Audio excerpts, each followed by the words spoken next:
Hey everybody, it's Master Gallengeist here, bringing you my review for Ghost Rider Issue 1. And I overall was kind of confused on what this was trying to do.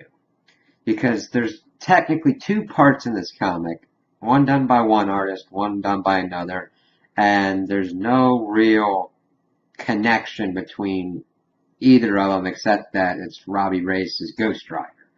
And they were kind of uneven in their quality. Now, the first one, the art I didn't really like very well. It was kind of strange with facial expressions, and with Amadeus Cho's Hulk, he looked really weird in certain instances. It was just like, okay. And overall, I don't know what was going on, but certain characters were really off. Like, Robbie's brother Gabe felt like not really much even a character, just a soundboard for stuff to come out, kind of. It really, which is really kind of sad because I've been following it up till like they did their whole Secret Wars thing, and it kind of went into another phase that I was like, I'll just wait for it to come back out and continue its regular adventures. And I didn't get this kind of vibe from Gabe in those comic books. I think it was a little bit more even. In this, it was trying to ratchet up his kind of little kid persona, and to me, it kind of backfired. I'm like, I don't think he would be kind of like this completely, and it was just a little bit too much. I did like Robbie and all that, and him going after the gangsters as Ghost Rider, the gangster guy that was pretty much, I don't know what they were doing with the family, if they were capturing them for retribution or something, but we see him Ghost Rider out and pretty much take on the dude, and that was well done art-wise, the Ghost Rider and all that, but the rest of it was just like, okay, it really didn't seem to connect with that story or Robbie at all. We get Amadeus Cho investigating this kind of other rock thing that fell from the sky, pretty much similar to a symbiote thing. It latches onto a mouse and kind of starts transforming and absorbing the characteristics of things around it. Because it starts eating these bugs, get bugs-like characteristics. And then, of course, once he's fighting Amadeus, Amadeus makes a stupid rookie mistake, sticks out his tongue at it, and it bites it, and then, of course, absorbs the stuff of the Hulk.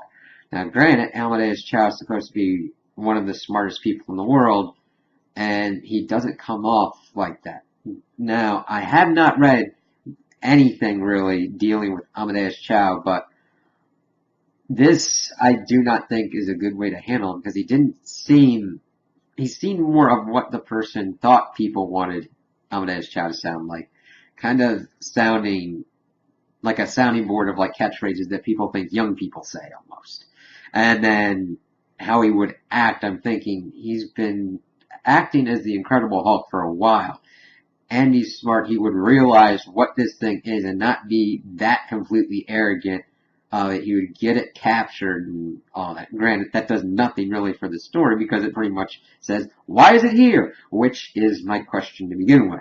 So it turns into Hulk rodent purple goop rat bug thing. And he's like, I got this.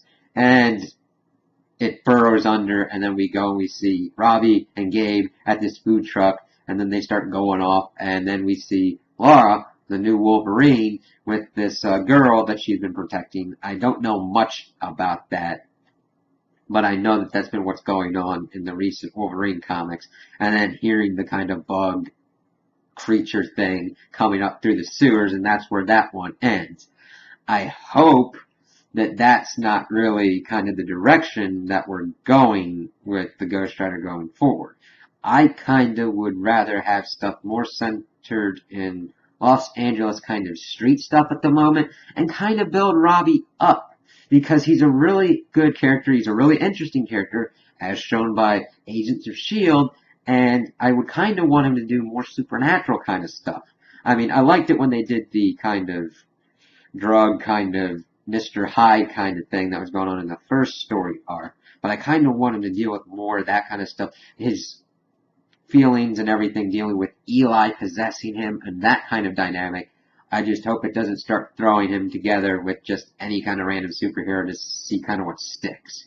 because the core concept's there. They just have to execute on it. As we see in the second part with Robbie and Piston Nitro. Now, this would have been better, in my opinion, to just kind of focus on this, because this is what I was saying. More of a street level thing. He's doing his stuff in his garage and everything, doing his mechanic work, and then this kind of famous fitness star comes in and then like really into his ride, and then this is Piston Nitro in her secret identity, and then comes back to steal the car at night, and then we get a really cool visual of Robbie figuring out what's going on, him kind of Ghost Ridering out, but also he's like waking up as Robbie, but then the Ghost Rider going back into the bed and then flipping out of the car's like roof to look at the intruder, and that was pretty cool. I really enjoyed the art because this part was at least